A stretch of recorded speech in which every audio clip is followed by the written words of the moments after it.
ದ್ಯುತಿಸಂಶ್ಲೇಷಣೆ ಎಂದರೆ ಸಸ್ಯಗಳು ಆಹಾರ ತಯಾರಿಸುವ ಪ್ರಕ್ರಿಯೆಗೆ ದ್ಯುತಿಸಂಶ್ಲೇಷಣೆ ಎನ್ನುವರು. ದ್ಯುತಿ ಎಂದರೆ ಬೆಳಕು, ಸಂಶ್ಲೇಷಣೆ ಎಂದರೆ ಆಹಾರ ತಯಾರಿಸುವುದು. ಕ್ಲೋರೋಫಿಲ್ ಹೊಂದಿರುವ ಎಲೆಗಳ ಜೀವಕೋಶಗಳು ಸೂರ್ಯನ ಬೆಳಕಿನಲ್ಲಿ ಕಾರ್ಬನ್ ಡೈಆಕ್ಸೈಡ್, ನೀರು, ಖನಿಜ ಲವಣಗಳನ್ನು ಬಳಸಿಕೊಂಡು ಕಾರ್ಬೋಹೈಡ್ರೇಟ್ ಅನ್ನು ಸಂಶ್ಲೇಷಿಸುತ್ತವೆ. ಈ ಪ್ರಕ್ರಿಯೆಯಲ್ಲಿ ಆಕ್ಸಿಜನ್ ಬಿಡುಗಡೆಯಾಗುತ್ತದೆ. ಈ ಬಿಡುಗಡೆಯಾದಂಥ ಆಕ್ಸಿಜನ್ ಅನ್ನು ಜೀವಿಗಳು ಉಸಿರಾಟಕ್ಕೆ ಬಳಸಿಕೊಳ್ಳುತ್ತದೆ. ದ್ಯುತಿಸಂಶ್ಲೇಷಣೆ ಕ್ರಿಯೆಯಿಂದ ಪರಿಸರ ಸಮತೋಲನ ಉಂಟಾಗುತ್ತದೆ.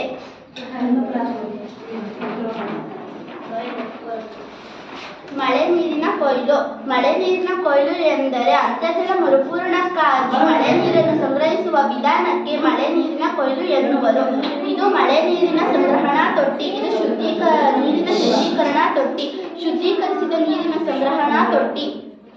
ಇಲ್ಲಿ ಬಿದ್ದಂತಹ ಮಳೆಯ ನೀರು ಸಂಗ್ರಹವಾಗಿ ಶುದ್ಧೀಕರಿಸುವ ತೊಟ್ಟಿಗೆ ಬಂದು ಅಲ್ಲಿಂದ ಶುದ್ಧೀಕರಣವಾಗಿ ನೀರು ಮನೆ ಬಳಕೆಗೆ, ಇತರ ಎಲ್ಲ ಬಳಕೆಗೆ, ಕುಡಿಯುವುದಕ್ಕೆ ಎಲ್ಲದಕ್ಕೂ ಬಳಸಲಾಗುತ್ತದೆ.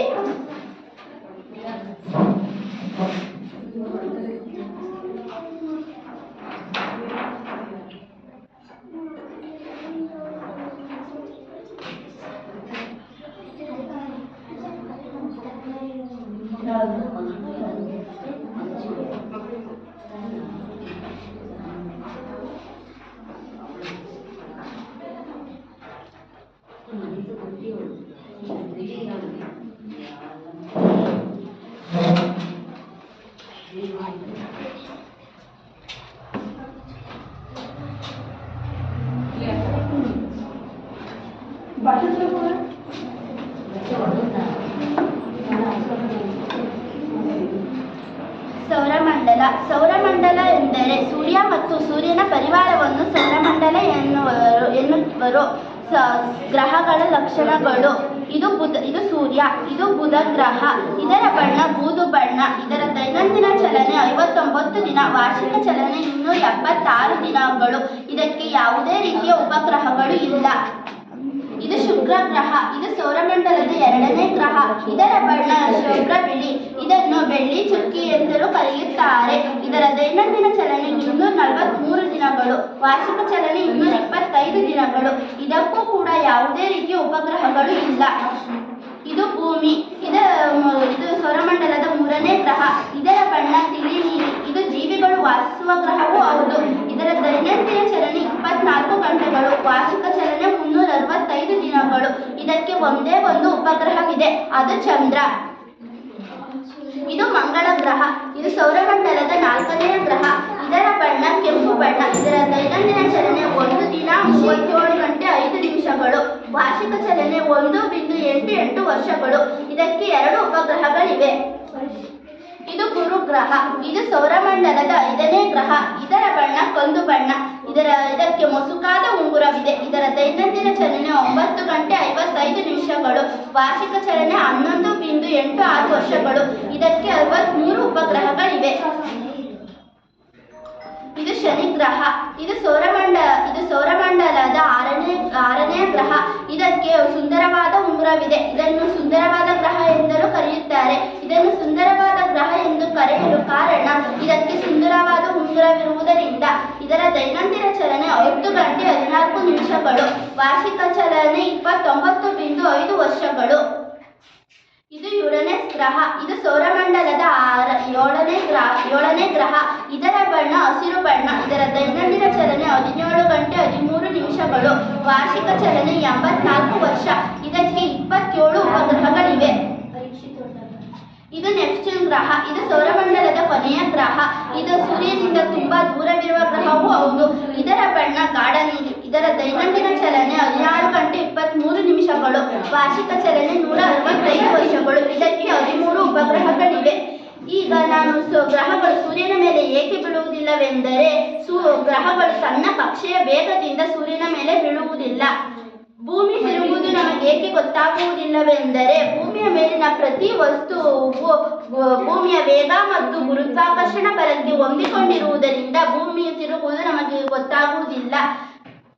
ಈಗ ಯಾವ ಯಾವ ಗ್ರಹಗಳು ಯಾವ ದಿಕ್ಕಿಂದ ಯಾವ ದಿಕ್ಕಿಗೆ ತಿರುಗುತ್ತವೆಂದರೆ ಬುಧ, ಭೂಮಿ, ಮಂಗಳ, ಗುರು, ಶನಿ, ನೆಪ್ಚೂನ್ ಗ್ರಹಗಳು ಪೂರ್ವದಿಂದ ಪಶ್ಚಿಮಕ್ಕೆ ತಿರುಗಿದರೆ ಶುಕ್ರ ಮತ್ತು ಯುರೇನಸ್ ಗ್ರಹಗಳು ಪಶ್ಚಿಮದಿಂದ ಪೂರ್ವಕ್ಕೆ ತಿರುಗುತ್ತದೆ.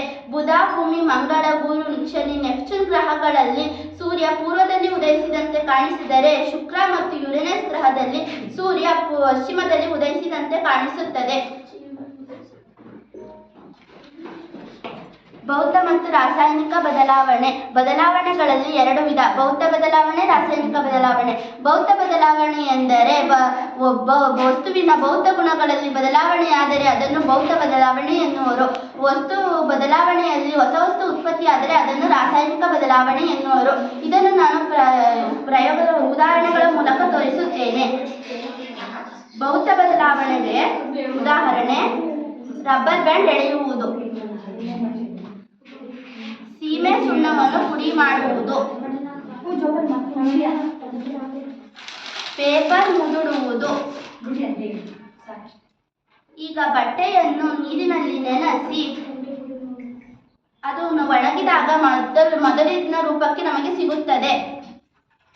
ಈಗ ರಾಸಾಯನಿಕ ಬದಲಾವಣೆಗೆ ಉದಾಹರಣೆ: ಒಂದು ಬೀಕರ್ನಲ್ಲಿರುವ ನೀರಿಗೆ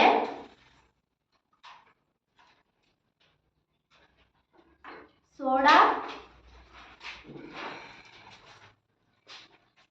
ಈನೋ ಮತ್ತು ನಿಂಬೆ ರಸವನ್ನು ಹಾಕುತ್ತೇನೆ. ಇದು ರಾಸಾಯನಿಕ ಬದಲಾವಣೆಗೆ ಉದಾಹರಣೆ. ಏಕೆಂದರೆ ಇದರಲ್ಲಿ ಸೋಡಾ, ಈನೋ, ನಿಂಬೆಹಣ್ಣು ರಾಸಾಯನಿಕ ಕ್ರಿಯೆ ನಡೆದಿದೆ. ಆದ್ದರಿಂದ ಇದು ರಾಸಾಯನಿಕ ಬದಲಾವಣೆ.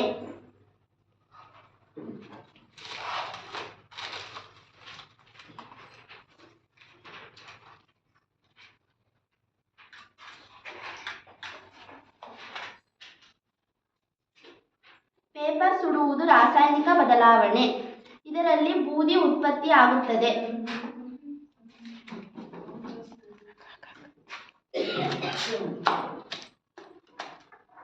ಇದು ಅಕ್ಕಿ, ಇದು ಅನ್ನ.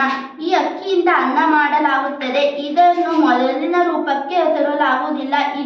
ಇದರಲ್ಲಿ ಅನ್ನ ಸಿಗುತ್ತದೆ. ಆದ್ದರಿಂದ ಇದು ರಾಸಾಯನಿಕ ಬದಲಾವಣೆ.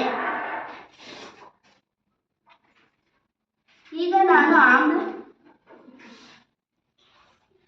ನಾನು ಆಮ್ಲ ಮತ್ತು ಪ್ರತ್ಯಾಮ್ಲಗಳನ್ನು ತೋರಿಸುತ್ತೇನೆ.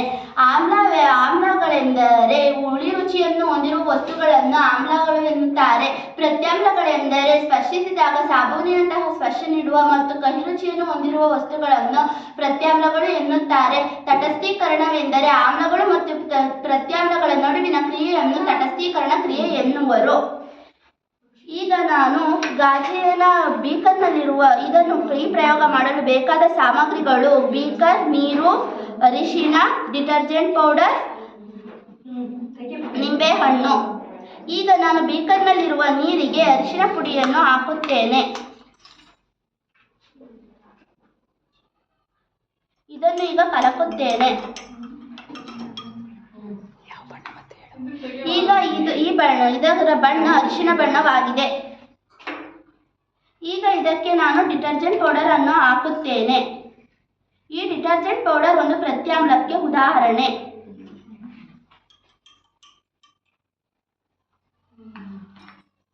ಇದು ಕಡು ಕೆಂಪು ಬಣ್ಣಕ್ಕೆ ಬಂದಿದೆ. ಏಕೆಂದರೆ ಡಿಟರ್ಜೆಂಟ್ ಪೌಡರ್ ಪ್ರತ್ಯಾಮ್ಲಕ್ಕೆ ಉದಾಹರಣೆ ಆಗಿರುವುದರಿಂದ. ಇದಕ್ಕೆ ನಾನು ಈಗ ನಿಂಬೆ ರಸವನ್ನು ಹಾಕುತ್ತೇನೆ.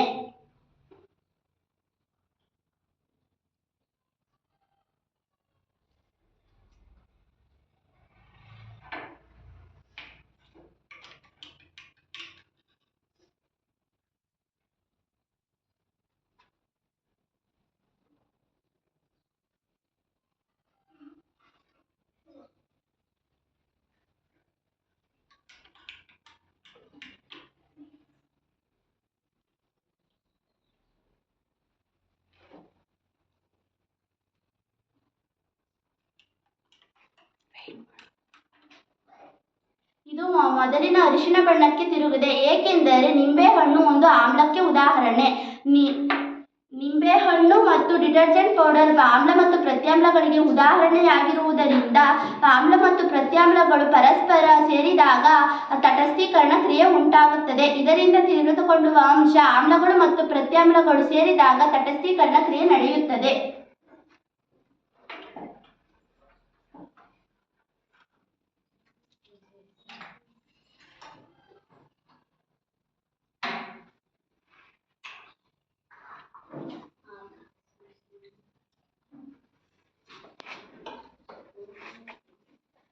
ಈಗ ನಾನು ಸಮತಲ ದರ್ಪಣದಲ್ಲಿ ಉಂಟಾಗುವ ಪ್ರತಿಬಿಂಬಗಳ ಲಕ್ಷಣಗಳನ್ನು ಹೇಳುತ್ತೇನೆ.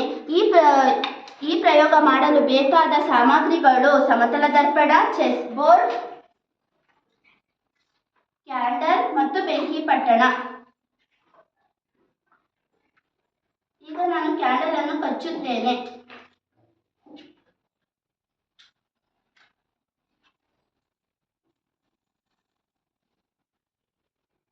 ಈಗ ಈ ಕ್ಯಾಂಡಲ್ ಅನ್ನು ನಾನು ಸಮತಲ ದರ್ಪಣದ ಮುಂದೆ ಇಡುತ್ತೇನೆ.